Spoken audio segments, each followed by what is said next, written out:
welcome back. You are watching GeForce live coverage of E3 2010. We are here at the Los Angeles Convention Center with one of the most anticipated, you know what, probably the most anticipated game of all time in the history of games. Star Wars, The Old Republic, my friends. That's right. And here to show off more of the MMO is Dallas Dickinson, Director of Production for BioWare. Now for this last demo, we're actually playing as an Inquisitor class, which is something really cool. We haven't actually seen this before, that you really get into detail here, and we're also seeing the origin world. So I wish we had 40 minutes to talk about this, because I'd pick your brain forever. But let's start with the actual world itself. Tell me about the origin world. Tell me everything about it. Right, so we're starting here on the world of Korriban. It's the origin world for both the Sith Inquisitor and the Sith Warrior. Okay. Korriban actually is the ancient home of the Sith, and they lost it. They were kicked out for several millennia. They've only recently reclaimed it, and so as soon as we get outside, he's having a little conversation here, but as soon as we get outside, you're going to see that it's sort of a desert planet. There are these ancient tombs, and the Sith have actually placed their training academy here. Right. So if you were a young Sith who has shown a little bit of promise in the Force, you're brought here to a pretty harsh testing ground to prove your mettle and prove that you can actually join the ranks of the true Sith. It's like the worst YMCA day camp of all time. Pretty much. That sounds horrible. This is boot camp in the worst sense. Right. And we spoke a little bit earlier about the fact that you kind of created this whole other time frame, basically. Not drawing from things in the past or whatever.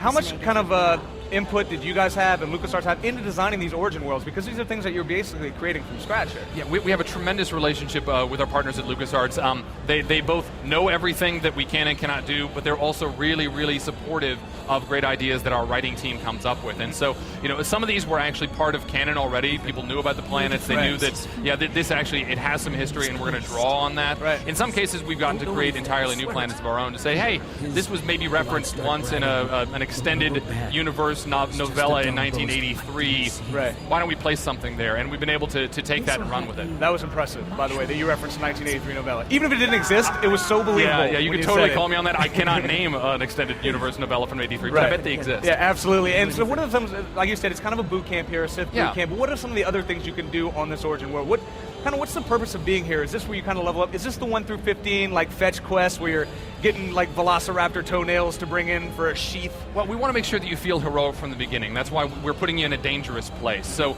you're not going to be just going sent out to collect toenails and such. Right. We also want you though to learn your story here. We talk about how important story is in a BioWare game, and so the reason we've created these origin worlds and made them very specific to the classes that we've paired off and put there is so that you can really understand this is what it's like to be a Sith Inquisitor. This is what it's like to be trying to fight your way up that path in this harsh, sunburnt world. Right.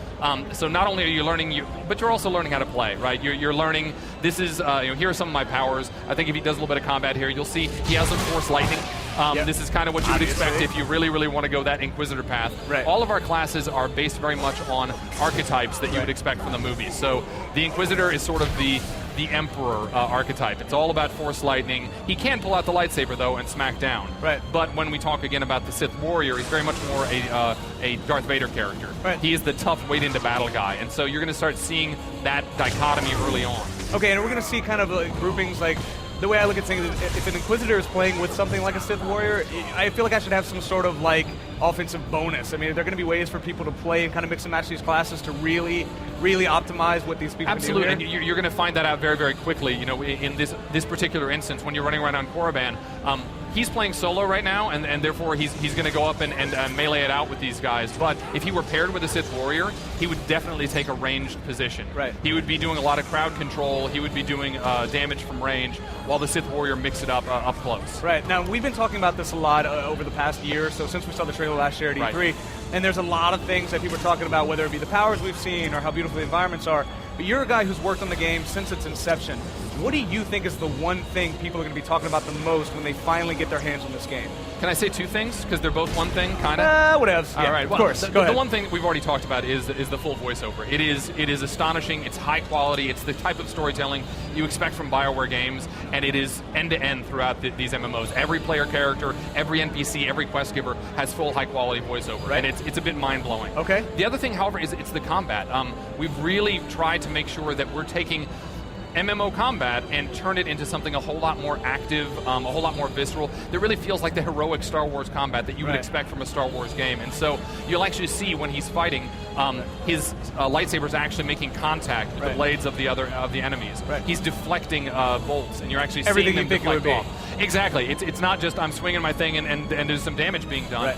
You're actually seeing it and you're feeling it as a player that, like, I'm actually involved toe-to-toe in this combat. And we can see it when? When do we buy this? When's it on store shelves? We are going to be shipping in spring of 2011. That's it right there. You heard it. Spring of 2011, ladies and gentlemen. That's what I'm talking about, Dallas. Thank you so much for stopping by, dude. This was absolutely awesome. Morgan, just go take it. Just take it.